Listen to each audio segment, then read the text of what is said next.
पत्रकारिता बहुत खराब काम है। तुम्हें एक बड़े पत्रकार का कॉल आया था क्या? जी, आपको डर नहीं लगता?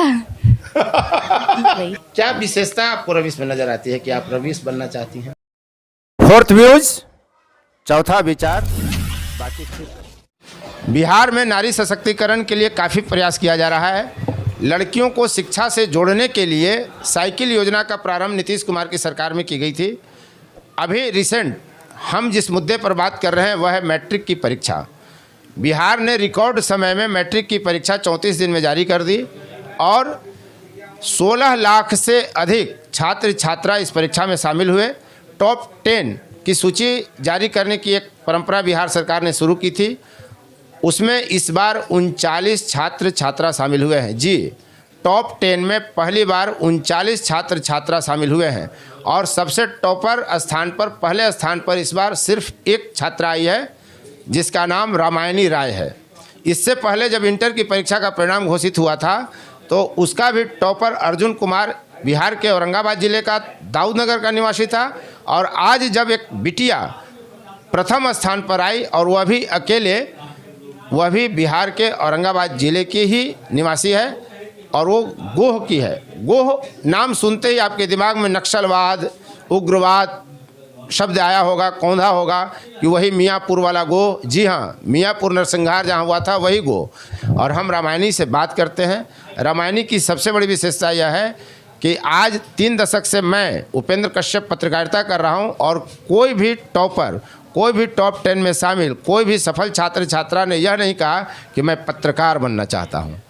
अकेले रामायणी ने कहा कि मैं पत्रकार बनूंगी और एक बड़े पत्रकार ने अपने बेटे के लिए कहा था, ना बेटे, पत्रकारिता कभी नहीं। लेकिन ये बेटी नेता घर में, शिक्षकों के घर में पैदा ली और पत्रकार बनना चाहती है। बहुत बहुत बधाई टॉप होने के लिए। Thank you. ये बताओ, पत्रकार बनना क्यों चाहती हो?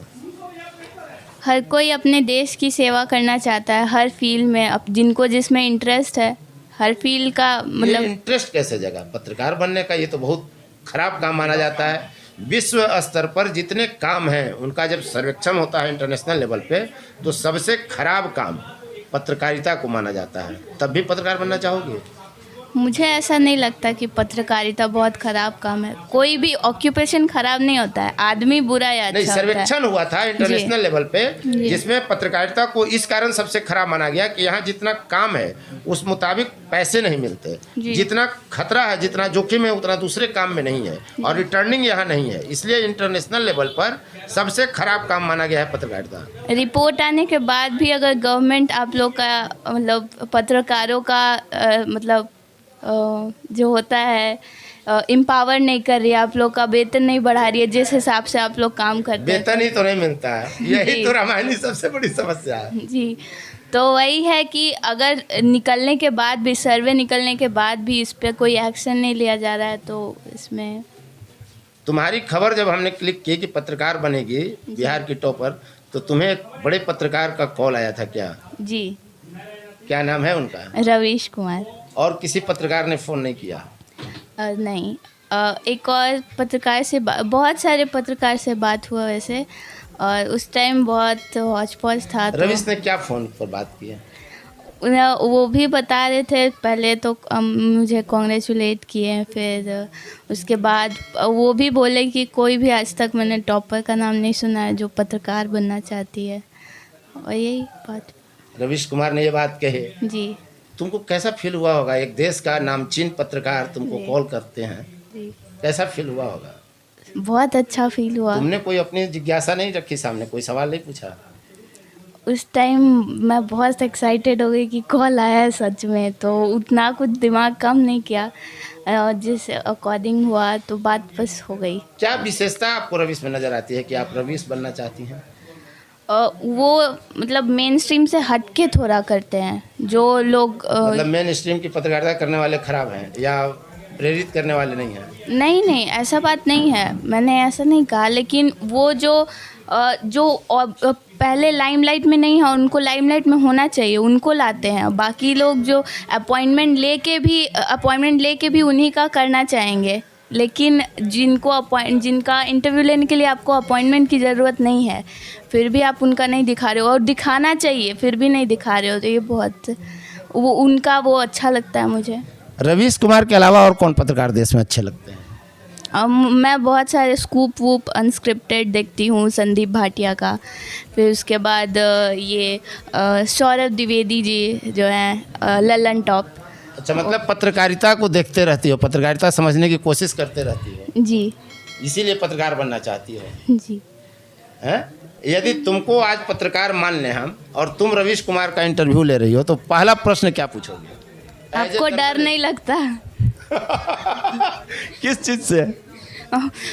लोग डर के ही नहीं करना चाहते। जैसे आप बोले कि जितना खतरा है और जितना कम पैसा है फिर भी आप वो कर रहे हो, तो आपको डर नहीं लगता?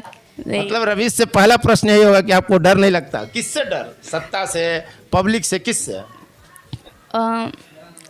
जेल जाने से। जेल कौन भेजेगा? पता नहीं। रवीश को डर किस चीज़ से लगना चाहिए? डरना तो किसी से नहीं चाहिए। तो फिर क्यों डर तुम कह रही हो? नहीं, आपको मतलब आपका जो आप अभी जो नया जो कर रहे हैं उनको आप डरा धमका रहे हो। आपको पहले नहीं बोला जाता था कि आप ये काम कर रहे हो, तो आपको डर क्यों नहीं लगता है? लेकिन पहले बहुत ज़्यादा, अभी के अकॉर्डिंग ज़्यादा फ्रीडम ऑफ स्पीच था, जो कि आज मैं मतलब जो भी है यही पूछता है कि आप क्यों नहीं डरते हो, डर क्यों नहीं रहे हो। तो मैं यही पूछना चाहती हूँ कि आपको भी डर क्यों नहीं लगता है? तो एक प्रचार का है कि डर के आगे जीत है, तो फिर क्यों डरना चाहिए? डरना चाहिए। और दूसरा प्रश्न, गलती किसी और की और जान मेरी जाए क्यों? तो दूसरा और कौन प्रश्न पूछोगे? वो तुम मिलेंगे तब पूछेंगे। मिलेंगे तब? मैंने मिलने की इच्छा है रवीश से? जब मैं सक्सेसफुल होंगी तब मिलूंगी, अभी नहीं। और अभी अगर रवीश कुमार मिलना चाहे तो? ऐसा नहीं है, ऐसा नहीं है। बिना अपॉइंटमेंट के रवीश मिल सकते हैं? बिल्कुल। अच्छा, रवीश के अलावा उसी पैरेलल में और भी हैं, अंजना ओम कश्यप हैं, श्वेता सिंह हैं, सुधीर चौधरी हैं, इनमें आपको कौन अच्छा लगता है? वैसे तो मैं इन लोगों को ज़्यादा मतलब फॉलो नहीं कर पाती हूँ। मुझे जो फर्स्ट टाइम में अच्छा लगा वो मैं देखती हूँ। रवीश बन जाना है? जो है एग्जिस्टेड उनका नहीं, उनसे इंस्पायर होना है, वो बन थोड़ी जा सकते हैं, वो कुछ और ही हैं, वो अलग हैं। तो थोड़े ही है रवीश, हम भी बन सकते हैं, तुम भी बन सकती हो। नहीं, आप मेरे जैसा बन सकते हैं ना, मैं आप, हर की अलग एक क्या बात है। होती है। अच्छा, रामायणी ये बताओ कि तुमको कब पता चला कि तुम टॉपर हो? जैसे ही रिजल्ट अनाउंसमेंट हुआ, हम लोग ट्यूशन में वेट ही कर रहे थे 3 बजे से। मतलब इसलिए वेट कर रही थी कि टॉप आना है? हम लोग टॉप 10 में डिसाइडेड थे कि आना ही है। कैसे? क्योंकि सर प्रिडिक्ट किए थे, जो हम लोग का लगातार 1 महीना टेस्ट लिए थे उसका एवरेज निकाल के प्रिडिक्ट किए थे। और मेरा और मेरी जो दोस्त है प्रज्ञा, वो दोनों का प्रिडिक्ट किया कि 1 to 3rd में आ जाएगी। मतलब एग्ज़ाम देने के बाद पूछे थे कैसा गया, तो इतना कोई कैसे अनुमान लगा लेगा? लिखा हुआ दिखा सकती हूँ आपको। ये पत्रकार वाली भाषा बोल रही हो। देखिए, ये पत्रकार वाला गुण इसमें आ गया है अभी से ही। हाँ, बाल सुलभ चंचलता तो है ही। देखिए, दिखला रही, यानी कल्पना करिए कि एक लड़की जो परीक्षा दे रही है वो पहले से तय कर चुकी है कि मुझे टॉप 3 में आना है, टॉप 10 में नहीं, टॉप 3 में शामिल होना है। और टॉप देखिए कब का भेजा हुआ है, February 24। देखिए 24 फरवरी को ये क्या लिखी हो? सर लिख के भेजे हैं कि किसका कितना आ सकता है। अच्छा, ये प्रज्ञा का जो 3rd आई है, हाँ। और ये है मेरा 97.2, मेरा 97.4। वाह, 97.2 आने का अनुमान था और 97.4 आया, तब तुम पत्रकार बन गई। इसलिए कि पत्रकार दूरदर्शी होता है और अनुमान लगाना सटीक होता है। ये सर प्रिडिक्ट किए थे। अच्छा, सर ने किया था? जी सर।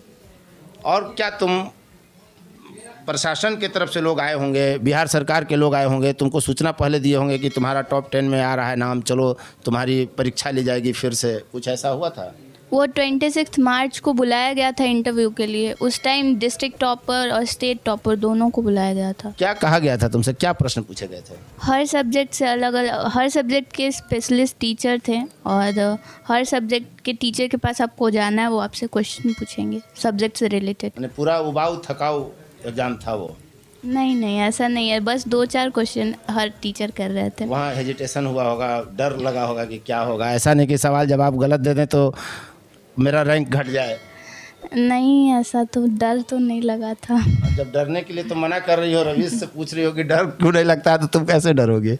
नहीं, और एक होता है अंदर से जानने का कि क्या होने वाला है। तुम्हारे जीवन में कोई ऐसी घटना नहीं ना घटी है जिसके कारण तुम चाहती हो पत्रकार बनना? नहीं, ऐसा कुछ नहीं है। नहीं? अपने हम उम्र बच्चों को तुम क्या कहोगे जो तुम्हारे उम्र खुल के लाइफ जीना चाहिए, एंजॉय करके जीना चाहिए। फर्स्ट आना सेकंड आना कोई मैटर नहीं करता है। बहुत सारे बच्चे ऐसे होते हैं जो कम अंक आता है तो डिप्रेशन का शिकार हो जाते हैं, उनके लिए क्या कहोगे? माता पिता को सपोर्ट करना चाहिए कि बस पढ़ाई ही नहीं है, बहुत स्कोप है और हर फील्ड में स्कोप है, आपको जिसमें इंटरेस्ट है उधर जाओ। तुमको ये नहीं लगता है कि तुम एक बच्ची हो, बेटी हो, तुम्हारी माँ शिक्षिका हैं, तुम्हारे दादा बड़े नेता रहे हैं इस इलाके के, अयोध्या बाबू, तुम्हारे पिताजी चिकित्सक हैं और राजनीति भी करते हैं, तो इसका कोई लाभ मिला या तुमको इसका कहीं नुकसान समझ में आया? वैसे तो मैं घर से ज़्यादा बाहर निकलना पसंद नहीं करती हूँ। अगर आप चारों तरफ से पूछे तो सब बोलते ही हैं, घर से बाहर ज़्यादा नहीं निकलती हूँ। लेकिन ऐसा नहीं है कि मतलब लाभ तो मिलता ही है। अगर आपके पेरेंट्स शिक्षित हैं तो समाज में आपको इज्जत मिलती ही है और लोगों को इंस्पिरेशन मिलता है कि हम भी शिक्षित हो तो हमें भी ऐसा सम्मान मिले। घर से स्कूल तो जाती होगी, कोचिंग जाती हो जी, तो गोह को तो देखने समझने का तुमको अवसर बराबर मिला। 15 बरस तक तुम उसको देखी समझी। अगर शिक्षा मंत्री या नीतीश कुमार या जिला का पदाधिकारी डीएम जो तुमसे अगर पूछें एक प्रश्न कि तुम बताओ रामायणी तुम्हें क्या चाहिए गोह के लिए, कोई एक चीज़, तो क्या मांगोगे? यहाँ पे जो है वो सड़क का, वहाँ हमेशा मैं जब दाऊदनगर से स्कूल आती थी यहाँ पे तो जाम लग जाता है, बहुत लंबा जाम और हर दिन जाम लग जाता है। कहाँ? वो जो पुल है ना, बखरुआ? नहीं यहीं पे, यहीं बिलारू पुल, वहाँ पे हमेशा जाम लग जाता है। और वो जो आधा पुल बन के छोड़ा हुआ है, मैं बचपन से देख रही हूँ, उसको कंप्लीट कर दीजिए और जो ये ट्रैफिक का मामला है उसको सुलझाइए और शिक्षा व्यवस्था यहाँ सुधारिए। तो नीतीश कुमार से हमारी टीम ये चाहेगी कि वो इस बिहार टॉपर की बात पर अमल ज़रूर करें। आपने यह वीडियो देखा, उम्मीद करता हूं कि आपको अच्छा लगा होगा। चैनल को सब्सक्राइब करें, शेयर करें, कमेंट करें और लाइक करें। धन्यवाद। फोर्थ व्यूज, चौथा विचार।